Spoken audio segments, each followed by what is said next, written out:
Eu torço para um time e você torce para o outro. Você vai ficar vibrando o tempo todo porque o seu time está ganhando. E o outro vai estar vibrando o tempo todo porque o time dele está ganhando. E você vai terminar o jogo, o juiz vai apitar e seu time ganhou. E o do outro também. Mas na sua visão, do outro perdeu. Isso não te traz tristeza, não traz tristeza para ele, não traz nada, porque no céu é totalmente diferente. Deixa eu te falar, independente do resultado que nós estamos enxergando na nossa vida, a vitória é certa, o resultado é perfeito. Na nossa visão nós não compreendemos isso, porque a nossa visão é pequena, é míope. Nós não enxergamos do jeito que Deus enxerga, do jeito que Deus vê. Aquilo que para nós é uma derrota muito grande, no céu Deus já está enxergando uma vitória enorme. Porque para Deus não tem perda, Deus não perde, Deus não entra em guerra para ser derrotado, Deus não entra em batalha para perder.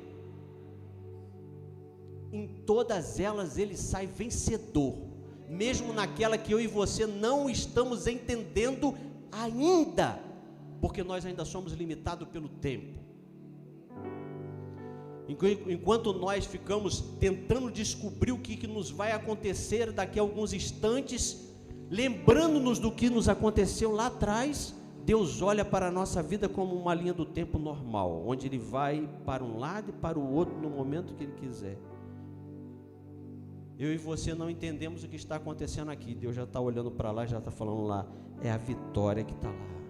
Eu já sei aonde que vai acabar isso, eu já sei onde que vai chegar, eu já sei onde que Ele vai chegar, eu já sei onde você vai chegar. Você não está enxergando isso, mas Deus já vê, Deus já escreveu, Deus já determinou. Independente do que eu e você estejamos passando, existe uma vitória decretada, independente do resultado. Independente daquilo que você esteja conseguindo enxergar agora, Deus lá do céu já disse, é jogo ganho, já ganhamos, é vitória, é certo. Existe um motivo para tudo acontecer na nossa vida. Nós somos o que somos hoje por conta de coisas que Deus permitiu que nós passássemos. A nossa força hoje é de acordo com a forja que nós passamos até hoje. E quando Ele me fez voltar e lembrar de tudo isso, eu lembro que a minha irmã, certa vez ela falou assim, irmão, como que pode? A sua vida parece uma montanha russa, hora você está em cima, hora você está embaixo. E parecia isso mesmo. Num ano estava tudo bem, no outro ano estava tudo ruim. Mas em 2009, que foi o maior de todos os desafios, o maior de todos eles, a gente conseguiu compreender que tudo fazia parte de um plano determinado por Deus, que toda uma história já estava sendo traçada. Deus, Ele não permite que as coisas aconteçam na nossa vida porque Ele tem prazer em ver nossas lágrimas, e sim porque Ele quer forjar cada um de nós. Ele quer nos usar para fazer a obra naquilo que nós aprendemos com Ele. E eu quero compartilhar com vocês o que em 2009 Deus me fez enxergar. Daniel 6, a partir do verso 16. Me perdoe o choro, mas não é nem choro de tristeza, é realmente de regozijo, de saber como que Deus cuidou de tudo. De tudo. Às vezes ficar falando tão raso assim, é até difícil de entender, precisava de mais tempo para a gente poder contar. Mas você entrar num hospício, por exemplo, onde o seu cadastro da sua roupa ali é tirado, e você sem saber porquê, e aí a gente entende porquê que nos filmes os caras estão assim, porque tudo é uma arma para nós lá dentro. Mas você está naquele lugar, sendo dopado, tomando os remédios que você tem que tomar, e quando você se encontra sozinho, onde toda a solidão do mundo inteiro te sobrevém, onde todos os infernos vêm aonde você está para afligir, para te machucar, para te apontar, para fazer com que você desista. Que foi assim que eu me senti naquele quarto, naquela noite, quando todas as luzes se apagaram. Quando tocava uma campainha no determinado horário, as luzes se apagavam. Buf, a gente já sabia que era a hora. Mas como dormir se eu não estava com sono? Como dormir se o diabo estava me perturbando? Como dormir se todos os enviados do inferno estavam ali dentro do meu quarto? Uma luzinha no poste se acende e entra pela greta da janela, ilumina o Novo Testamento. Por isso que eu sou apaixonado pelos Gideões. Ilumina o Novo Testamento. Eu abro aquele livrinho, abro na história do filho pródigo. Deus, Ele sempre está conosco, mesmo quando nós achamos que estamos sozinhos. Na nossa solidão infinita, se nós procurarmos Deus, Ele está lá. Porque Ele nunca nos abandona, nunca nos deixa. As pessoas podem nos abandonar, Deus não. E é assim que esse grande homem se sentiu. Olha só. Então o rei deu ordens a eles e trouxeram Daniel e jogaram na cova dos leões. O rei, porém, disse a Daniel que o seu Deus, a quem você serve continuamente, o livre. Taparam a cova com uma pedra e o rei a selou com seu anel, com os anéis dos seus nobres, para que a decisão sobre Daniel não se modificasse. Deixa eu falar um negócio para você. Eu vou falar mais na frente, mas eu já quero falar agora, porque se o tempo acabar, você já fique sabendo isso. Não importa quem é que falou e o que foi falado. Na minha e na sua vida, pouco importa o que pessoas, seres humanos ou o inferno fala. Para a nossa vida, o que vale é somente a palavra de Deus. É Ele que tem a palavra que vem, que tem que realmente fazer sentido na nossa vida.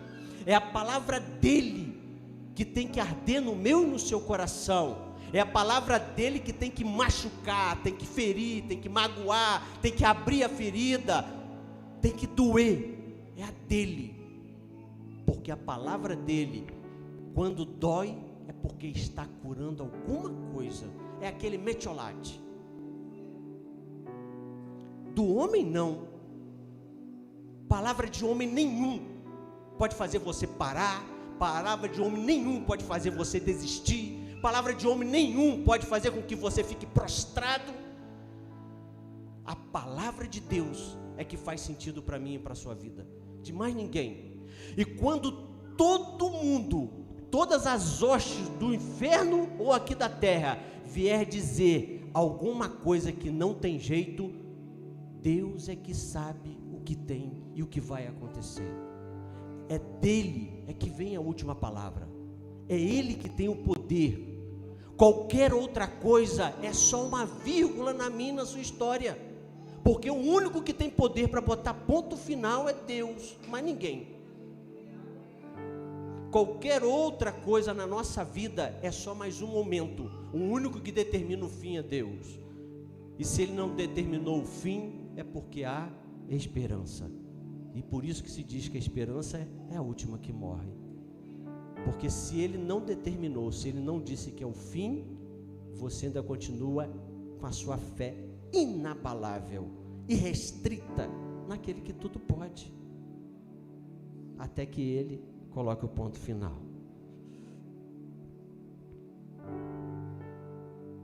O rei, porém, disse taparam a cova e colocaram o selo. Tendo voltado ao palácio, o rei passou a noite sem comer e não aceitou nenhum divertimento em sua presença. Além disso, não conseguiu dormir. Logo ao alvorecer, o rei levantou e correu para a cova dos leões. Quando ia se aproximando da cova, chamou Daniel com a voz que revelava aflição. Daniel, o servo do Deus vivo, será que o seu Deus, a quem você serve continuamente, pôde livrá-lo dos leões? Daniel respondeu: ó rei, vive para sempre. O meu Deus enviou o seu anjo que fechou a boca dos leões. Eles não me fizeram mal algum, pois fui considerado inocente à vista de Deus. Também contra ti não cometi mal algum, ó rei. O rei muito se alegrou e ordenou que tirasse Daniel da cova. Quando tiraram da cova, viram que não havia nele nenhum ferimento, pois ele tinha confiado no seu Deus. E por ordem do rei, os homens que o tinham acusado foram atirados na cova dos leões, junto com as suas mulheres e seus filhos. E antes de chegarem ao fundo, os leões já atacaram e despedaçaram todos eles. Então o rei Dario escreveu aos homens de todas as nações, povos, línguas de toda a terra: paz e prosperidade. E estou editando um decreto para que todos os domínios do império, os homens temam e reverenciem o Deus de Daniel, pois ele é o Deus vivo e permanece para sempre. O seu reino não será destruído, o seu domínio jamais acabará. Ele livra e salva, faz sinais e maravilhas nos céus e na terra. Ele livrou Daniel do poder dos leões. Assim Daniel prosperou durante o reinado de Dario e de Ciro Persa. Se imagine em uma situação terrível, a mais dura que você possa imaginar na sua vida, onde não há nenhuma perspectiva de saída. Era nessa situação que Daniel estava. Não existia condição nenhuma dele entrar naquela cova e sair inteiro. Para nós entendermos um pouco, e a gente não vai se ater muito a isso, os leões ficavam dias e dias sem comer, para que quando alguém fosse lançado lá, não houvesse outra expectativa senão o que aconteceu com os homens que depois foram lançados. E eu quero, assim como Deus me ajudou a entender essas situações que sobrevêm na nossa vida, eu quero também tentar fazer com que você triunfe nessas dificuldades que surgem na nossa vida. E a gente precisa entender algumas coisas. A realidade das adversidades. As adversidades que surgem na nossa vida, algumas até culpa nossa. Nós provocamos. Nós a fizemos com que ela acontecesse. Eu me lembro há um tempo atrás que eu fiz um investimento bem pesado e até hoje perdi alguns, tenho perdido, né, porque não desisti ainda, tenho perdido alguns milhares de reais. Mas foi uma decisão minha. Eu fiz. E sabe, às vezes a gente toma algumas decisões na nossa vida, nós sabemos que a culpa é nossa, mas nós ainda temos a audácia ou a coragem de chegarmos diante de Deus e pedir para que Deus resolva alguma coisa para nós. Por misericórdia, às vezes Ele até faz, mas eu e você precisamos entender que a culpa é nossa, foi nós que fizemos. Mas existem situações como esta de Daniel, que sobrevêm sobre as nossas vidas, que foi nós que fizemos. Elas acontecem, elas surgiram, sem que nós tivéssemos nenhuma provocação com isso. A Flávia quase perdendo a vida, que culpa ela teve?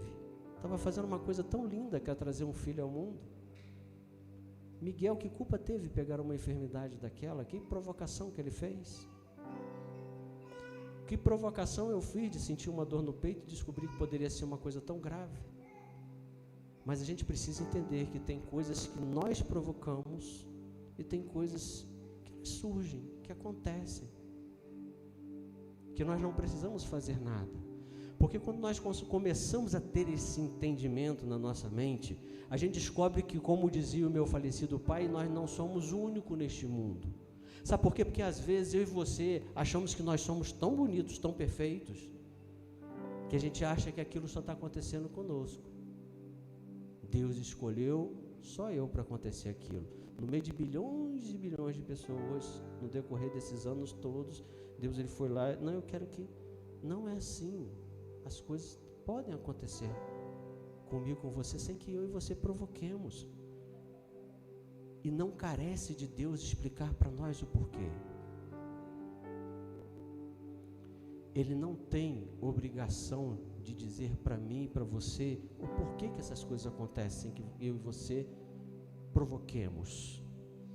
O que nós temos que fazer é confiar que existe uma história sendo escrita para nós. Outra coisa que nós precisamos entender é que todos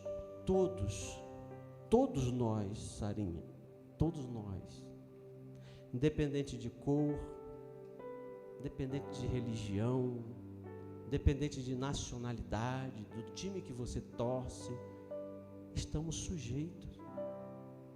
É por isso que Jesus disse assim, sobre o justo e injusto o sol nasce, sobre o justo e injusto a chuva cai.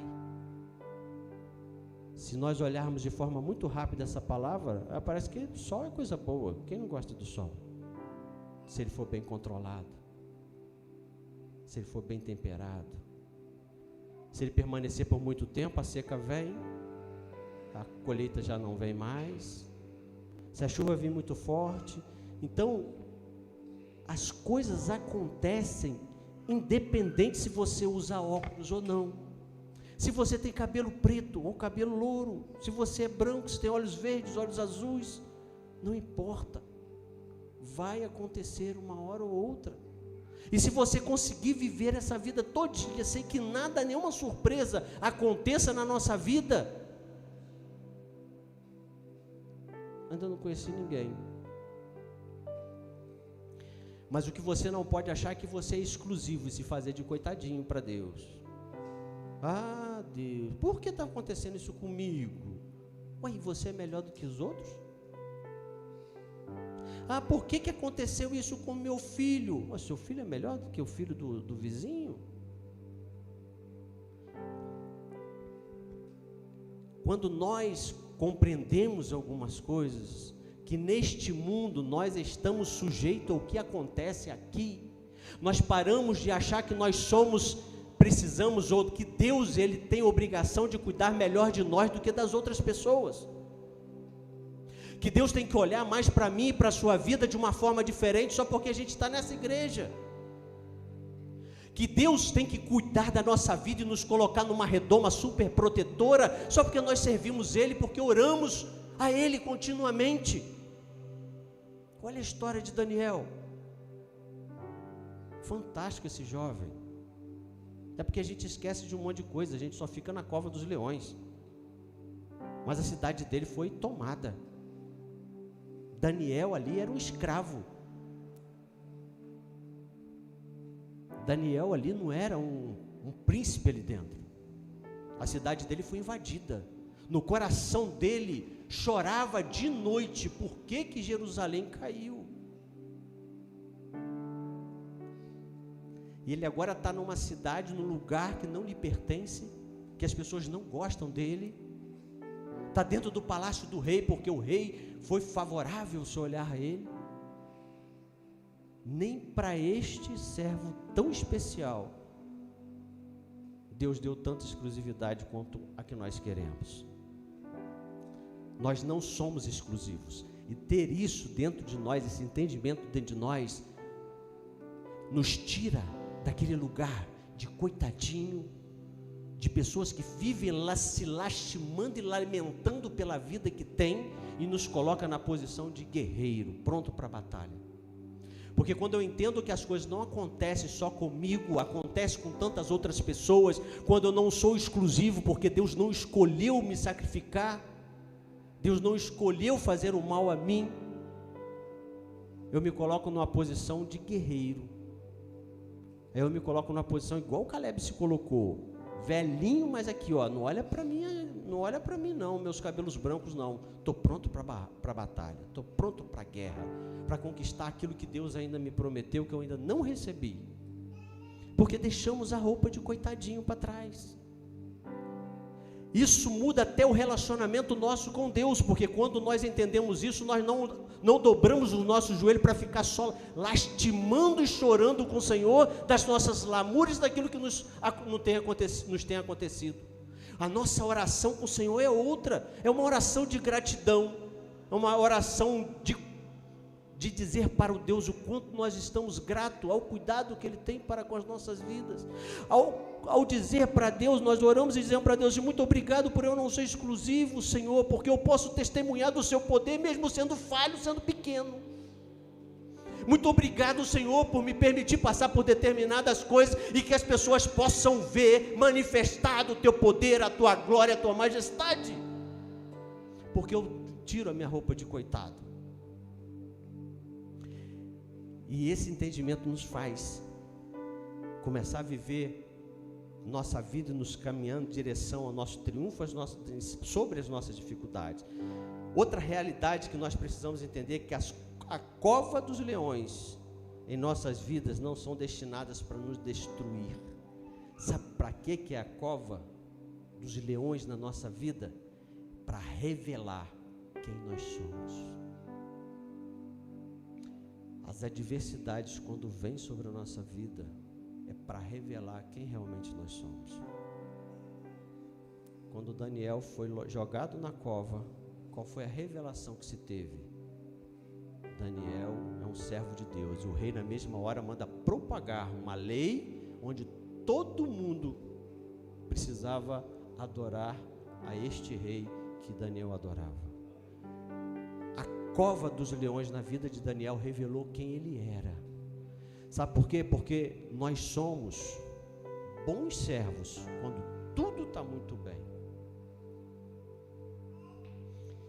Nós somos bons crentes quando a nossa vida está caminhando direitinho, quando o nosso salário vem, quando a porta de emprego está aberta, quando a nossa saúde está muito boa. Aí nós somos crentes, verdadeiros crentes. Mas nós realmente somos crentes quando a adversidade vem. Aí nós somos revelados. Aí nós revelamos, não para Deus, que Ele já conhece tudo, revelamos para nós mesmos e revelamos para o mundo quem nós somos, quem verdadeiramente nós somos quando uma adversidade nos assola, quando uma porta de emprego se fecha ou quando ela não se abre para mim e para você. Como nós nos comportamos diante disso? Quando os clientes não vêm até nós, como nós comportamos diante disso? Eu tenho o meu negócio lá e converso sempre com o Gabriel, mas nós nunca culpamos Deus por qualquer ausência de cliente no nosso negócio, porque nós aprendemos que independente do que está acontecendo, Deus tem o controle de tudo. É revelar o que está dentro do nosso coração, revelar para o mundo, porque Deus já sabe quem realmente nós somos. Não é para me exaltar, mas eu me lembro como se fosse hoje, em 2009, no auge, graças a Deus, de 2009 para cá, só veio marolinha, graças a Deus. Espero que continue assim, mas acho que foi porque nós aprendemos alguma coisa, aí vai diminuir nas provas. Porque quando a gente não aprende, tem que repetir, né? Não é isso? Na escola não é assim? Se você não consegue passar de ano, o que acontece? Você tem que repetir de série. Eu tenho hora que eu acredito que é mais ou menos assim com Deus. Eu estou te ensinando, essa é a prova, você não foi aprovado, então faz de novo. Certa vez eu falei para uma pessoa que a gente estava orando, né? E orando em voz alta, e depois que terminou a oração, eu falei assim: cuidado com o que você pede. Porque eu aprendi que Deus tem uma maneira bem estranha de atender nossos pedidos. Porque eu sempre disse assim, eu sou um cara de pouca fé. Aí eu orava a Deus assim: Deus, me dá fé, me dá fé, me dá fé, me dá fé, me dá fé. Eu quero ter fé, Senhor. Eu quero ter fé, igual esses caras sobem aqui e oram com tanta fé, Senhor. Eu quero ter fé. Eu pensei que Deus pegava assim, igual uma varinha de condão, tocava na minha cabeça e eu assim, um cara cheio de fé. Mas eu aprendi que Deus, Ele não dá aquilo que a gente pede. Ele dá sementes para que a gente consiga plantar e colher aquilo que a gente pede. Então, em 2009, no auge das nossas dificuldades, eu lembro, e Gabriel tem essa experiência, eu lembro que a situação estava tão ruim, que a minha oração, numa determinada noite, foi assim: Senhor, eu só tenho isso aqui, ou eu pago aluguel. E eu disse para a mulher lá, Senhor, que vale só o pelo do meu bigode, que ela não precisava nem de fiador. E já fazem vários anos que eu não atraso com aluguel, mas agora só, eu pago aluguel, ou eu compro alimento para minha casa. Eu tenho uma esposa, tenho um filho de 6 anos e tenho um recém-nascido. que eu faço? Nem terminamos de orar, porque a nossa oração foi interrompida. O Gabriel lembra, apesar de ter, na época de ter 6 anos, nossa oração foi interrompida com a campainha tocando.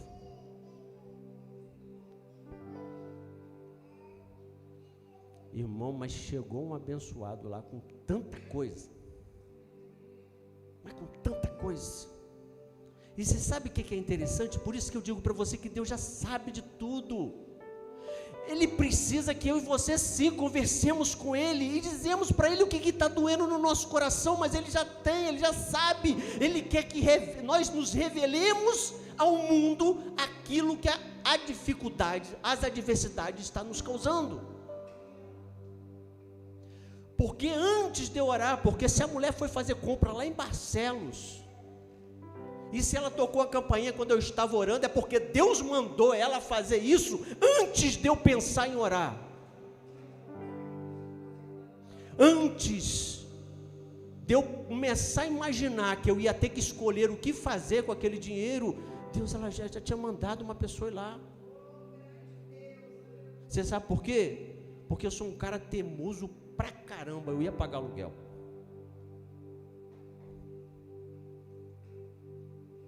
Porque quando eu disse para ela com o pelo do bigode que eu era um homem crente e que eu não ia atrasar o aluguel, meus filhos iam ficar sem o leitinho, mas eu ia pagar o aluguel.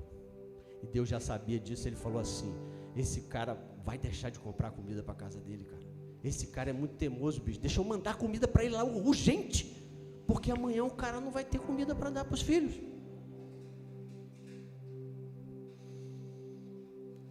E naquele dia à noite veio uma comitiva da igreja para orar, e a gente começou a contar tudo que tinha acontecido naquele dia, tudo que vem acontecendo, que Deus vem falando com a gente.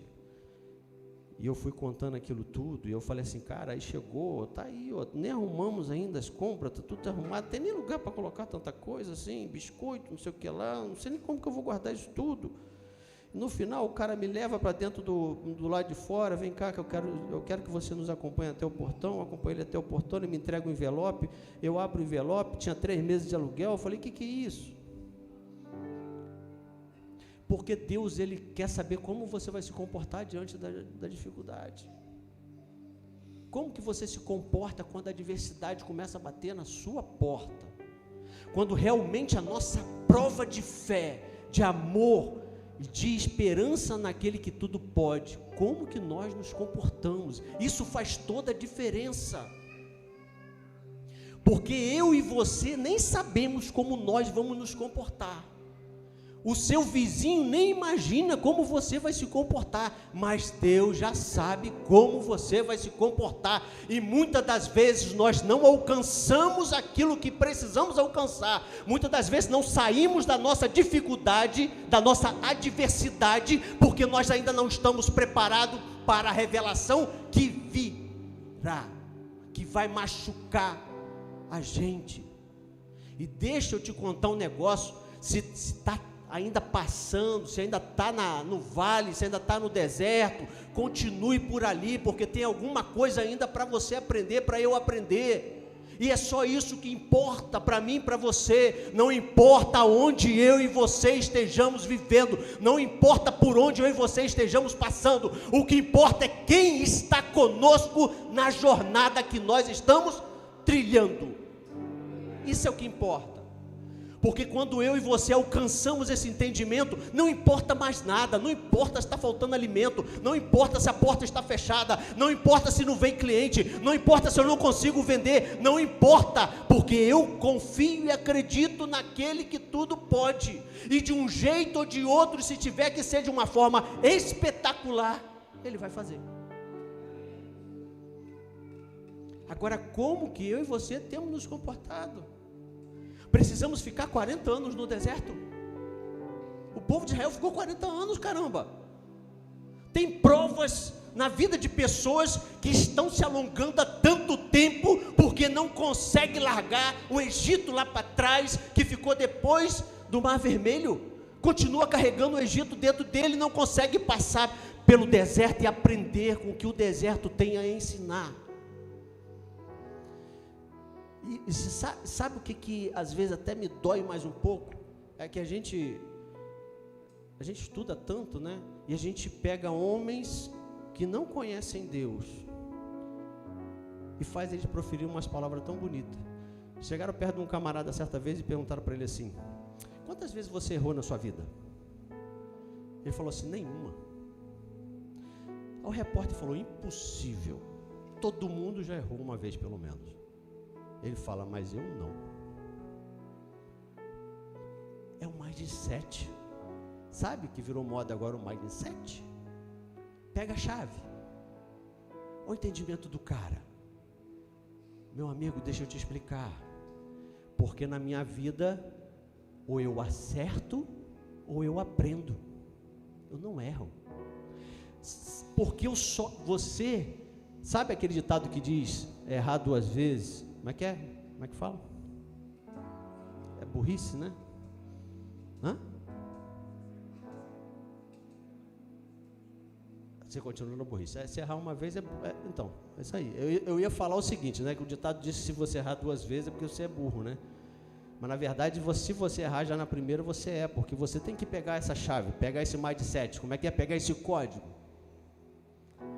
Você não erra, você aprende. Porque se você não sabia o que fazer, e por isso que você acha que você errou, você agora aprendeu, você agora já sabe o que fazer. Pega isso e vá. Segue a sua viagem, segue a sua jornada. Saia do seu deserto em nome de Jesus. Comece a perguntar para Deus o porquê que você ainda está nele. Porque se você está no deserto ainda, é porque precisa ficar. Não chegou a hora de atravessar o Jordão. Se não chegou a hora de atravessar o Jordão, é porque você não está preparado ainda. Tem coisa que precisa ser arrumada. Mas você pode hoje aprender tudo que deve ser aprendido e sair vitorioso. Só Jesus, né? Vamos orar. 15 para 9 já, pastor? Ou estou errado? Então, não consigo terminar, não, Jesus. Eu tenho que aprender igual o pastor, tenho que falar menos. Só Jesus. Outra coisa que a gente precisa aprender, não vou conseguir, outro dia eu termino. Compreendendo nossa cova dos leões. A cova dos leões representa, não é o seu problema. O seu problema, qual era o problema de Daniel? Orar. É ou não é? Ou eu estou enganado? O que causou ele ir para a cova? Orar. A cova dos leões, ele representa o auge do nosso problema, o ápice dele. Lá onde você começa a entrar, porque a gente sabe, né? Como eu contei, em 2009 eu tinha um negócio que estava indo muito bem. Aí de repente eu visito um cliente, o cliente diz para mim assim: ó, não, mas eu estou comprando. Não, mas você já não compra há mais de um mês. Não, mas eu estou comprando. Quem te vendeu? Ah, quem me vendeu foi fulano. Eu ligo para a fábrica e o cara disse assim: nós decidimos colocar outra pessoa vendendo na sua região. Aí eu virei para ele e falei assim: mas peraí, eu lembro que quando eu pedi para representar a sua marca na região, você falou que só fazia negócio com quem você olhava olho no olho. Você não me chamou para olhar nos meus olhos. Eu não me lembro de ter visto os seus olhos brilhando para isso. Aí eu falei para ele assim: por conta disso eu estou indo lá, você manda a carreta que eu vou devolver tudo que eu tenho lá. Ímpeto. Mas onde estava o auge do problema? Estava ali quando eu abandonei tudo? Quando eu fiquei cheio de dívida por conta disso? Eu nem imaginava o que queria acontecer ainda, o que Deus estava planejando para a minha vida. Porque quando eu pensei que já estava um problema bem grande, aí vem outro. Nós precisamos saber quando é o auge do nosso problema. Porque quando o auge do nosso problema chega, quando você olha e fala assim: eu já não consigo fazer mais nada. Tudo que eu poderia fazer, eu já fiz. E abro um parêntese aqui. Você precisa fazer tudo o que está ao seu alcance para o problema cessar. Você não tem que esperar Deus agir na sua vida ou no problema que está te afligindo sem que você faça algo. O que está ao seu alcance, põe a mão e faça. Não espere que Deus venha a ser seu servo, seu criado e fazer tudo o que você quer que seja feito. A obrigação que Deus se coloca na Bíblia para fazer para mim e para você é que nós não padeceremos nenhuma necessidade. Isso Ele vai cuidar. Mas tudo que está ao nosso alcance nós temos que fazer. Eu não me canso de me lembrar da história de Lázaro. O impossível Jesus fez, ressuscitou Lázaro. Aquilo que o homem podia fazer, que era tirar pedra, vai lá e tira, cara. Muitas das vezes nós estamos no nosso problema, ele está se iniciando, eu e você cruzamos os braços e ficamos olhando como se fosse espectador da nossa vida. Deixando que as coisas, como diz o ditado, vá para morro abaixo. Você sabe que vai tudo a morro abaixo, mas você fica olhando e deixa aí assim mesmo.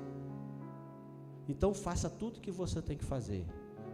Porque quando chegar o momento, o auge do nosso problema é que quando eu e você olhamos para Ele, Jesus, eu não tenho mais nada para fazer.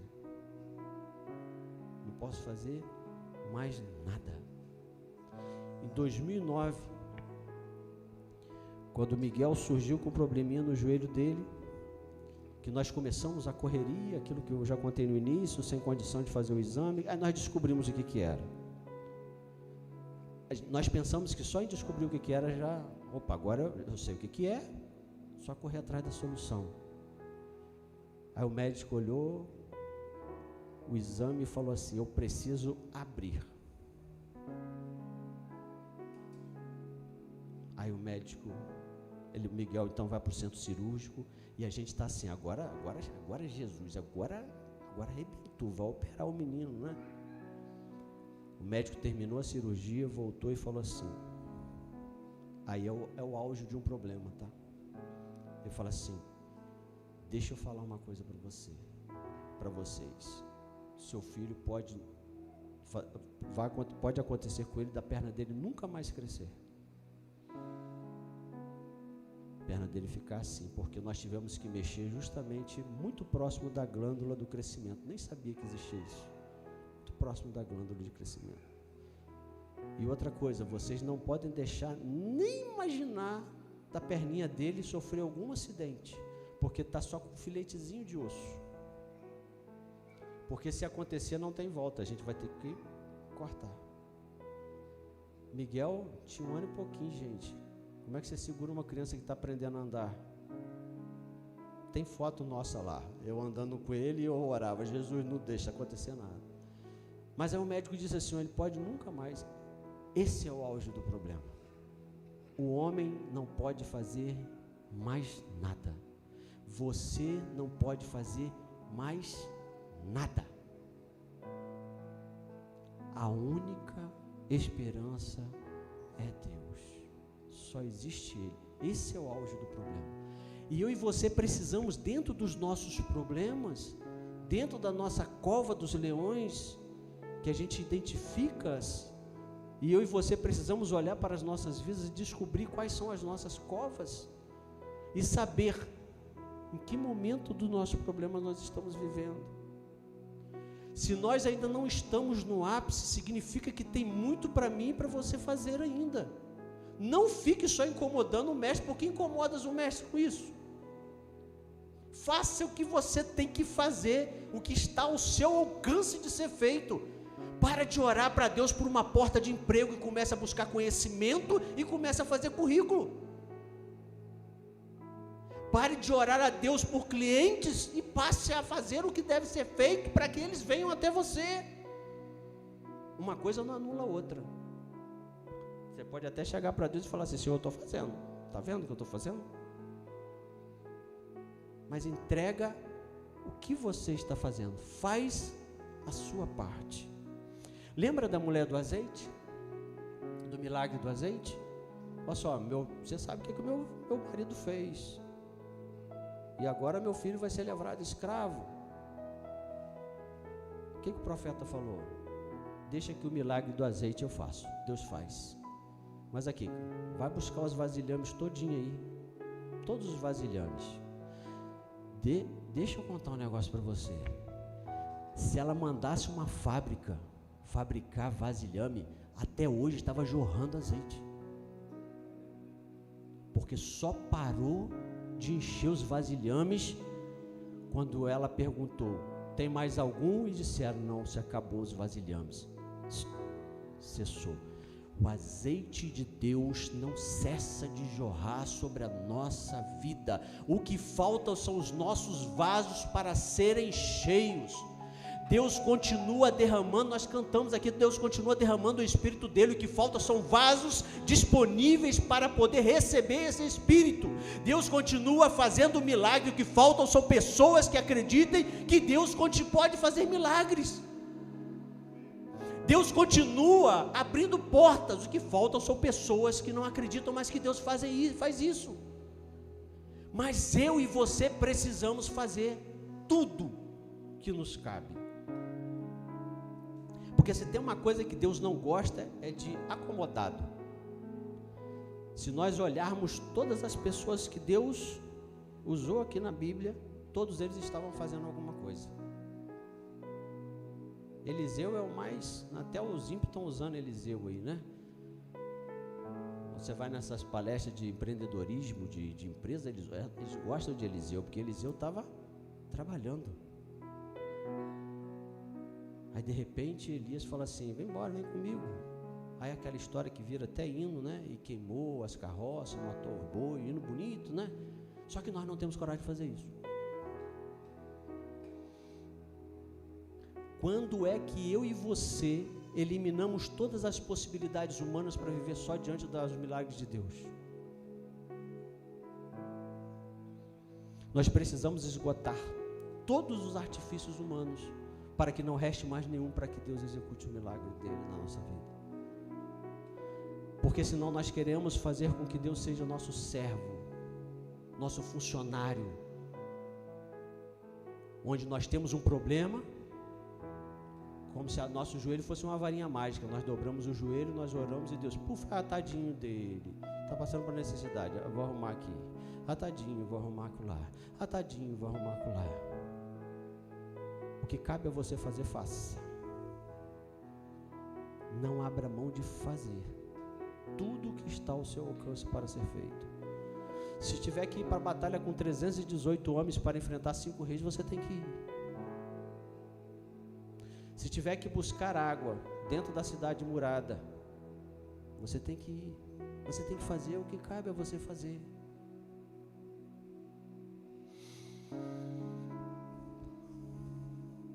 Compreendendo a nossa cova, ela é um lugar de confinamento e aparente derrota. É quando eu e você olhamos mesmo para aquilo, nos vemos muito pequeno, como nós falamos aqui, muito pequenininho diante daquilo tudo. Essa é a nossa cova. Agora, tem uma coisa que acontece quando nós alcançamos ou quando nós reconhecemos esse auge do nosso problema, quando nós identificamos essa ápice, essa cova, esse lugar que não tem solução para a nossa vida, onde nós já nos sentimos derrotados por aquela situação, é que quando eu e você olhamos e dizemos: não tem mais jeito, Deus vira da eternidade e falou assim: é só um instrumento para que eu mostre para toda esta nação que eu continuo sendo Deus. E é por isso que eu e você precisamos guardar dentro do nosso coração muito forte: Deus era, Deus é e Deus vai continuar sendo o mesmo, de eternidade a eternidade. Os milagres que nós lemos na Bíblia não pode ser visto por nós como um conto de fada, como uma historinha qualquer. Foram coisas que aconteceram com pessoas e que o Deus que fez naquela época continua sendo o mesmo Deus hoje. Nosso Deus não mudou. Isso significa que os milagres que aconteceram lá podem continuar acontecendo hoje. Significa que o que acontece na sua vida hoje, Deus tem poder para reverter e tornar em algo muito belo e uma experiência muito maravilhosa. Aquilo que nós estamos vivendo hoje, nós precisamos entender que pode ser um instrumento de Deus através da minha na sua vida, para convencer a outras pessoas, a tantas outras pessoas, que nós continuamos confiando no Deus Todo-Poderoso. As adversidades não podem ser maior do que o Deus que nós servimos. Elas nunca serão. Nós é que damos mais cartazes para ela do que deveríamos dar. Nós damos mais cartazes muitas vezes para o diabo do que para Deus, achando que o diabo tem poder para ficar fazendo as maluquices dele na nossa vida. As adversidades que sobrevêm sobre a nossa vida, ela tem um tempo determinado por Deus de acontecer e um tempo determinado para parar de acontecer. E eu e você precisamos viver essa experiência de que Deus, Ele é o mesmo ontem, será o mesmo hoje e será o mesmo de eternidade em eternidade. Você acha que o seu problema, aquilo que você está passando, existe alguma coisa aqui na Bíblia que não aconteceu de forma até maior, até pior? Ou será que o seu problema não tem ninguém aqui na Bíblia que tenha passado por algo semelhante? Porque Deus tem o poder para tudo. Para tudo. E nós temos que parar de ficar olhando para esse gigante incircunciso da nossa adversidade, como o exército de Israel ficou por 40 dias olhando para aquele cara. Ah, como ele é grande, ah, como ele é forte, ah, como ele é invencível, ah, como ele tem a armadura intransponível. E Deus, com uma pedra e um moleque e um menino, um jovem pequeno, consegue derrotar. Não tem nada impossível para o Deus que eu e você servimos. Depois eu continuo. Vem o ministério de louvor. Não existe nada impossível para Deus. Se coloque de pé, vamos louvar junto com o ministério de louvor. Enquanto isso, vá refletindo sobre isso, sobre aquilo que está te afligindo durante alguns dias, sobre aquelas covas de leões que têm surgido sobre a sua vida, sobre aqueles problemas que parece que não tem solução. Comece a pensar neles, comece a entregar isso nas mãos de Deus.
acontecendo, Ele tem poder para reverter, e não importa qual a decisão dele, vai ser sempre a melhor decisão que Ele tem a tomar, entendendo eu ou você isso, porque Deus é que tem o resultado final da nossa vida. Ele é que sabe aonde nós iremos chegar, Ele é que sabe o que Ele tem que fazer, e é isso que eu e você precisamos guardar muito forte no nosso coração, que Ele é o Deus Todo-Poderoso, e Ele ama a mim e a você com amor incondicional, e Ele não gosta de ver suas lágrimas, e deixa eu te dizer, quando elas começam a rolar dos seus olhos, Ele vem e recolhe cada uma das nossas lágrimas, porque ela não cai no chão em vão. Amém? Feche os seus olhos. Senhor, nós adoramos o Teu nome, nós Te bendizemos, Senhor.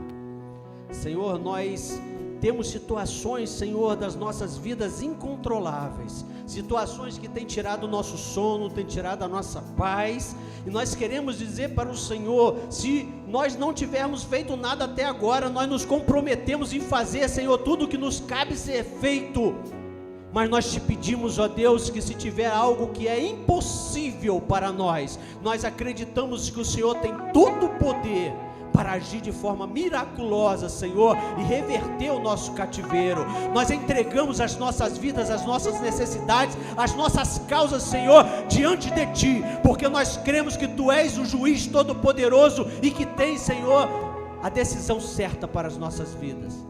Nós queremos dizer para o Senhor que nós confiamos em Ti, Senhor, e que mesmo que uma cova, Senhor, de leões nós sejamos lançados, mesmo que uma pedra seja colocada sobre ela, mesmo que selos de reis sejam colocados sobre eles, nós continuamos dizendo que nós cremos no Deus Todo-Poderoso, o Deus de guerra, o Senhor dos senhores, porque nós cremos, Senhor, que nas Tuas mãos está as nossas vidas, e nós não a confiamos em nenhum outro, Senhor, e nós Te pedimos, continua escrevendo, Senhor, os nossos nomes no livro da vida, continua escrevendo, Senhor, a nossa história, e que nós possamos viver, Senhor, a cada momento da nossa vida, de acordo com aquilo que o Senhor tem determinado para que aconteça.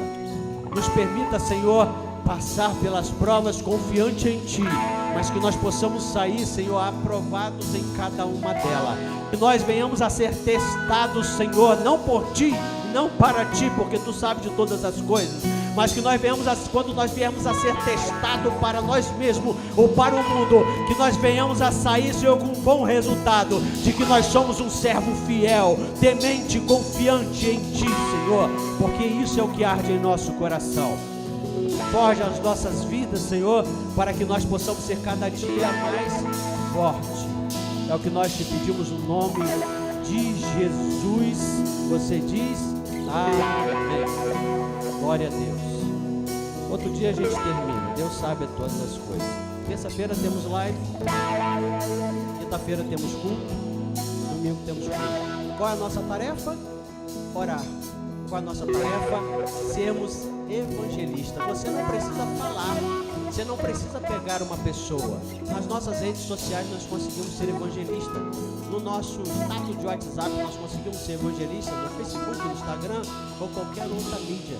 Faça a sua parte e Deus deixa que Deus faça a outra. Amém? Vai em paz em nome de Jesus. Que Deus abençoe.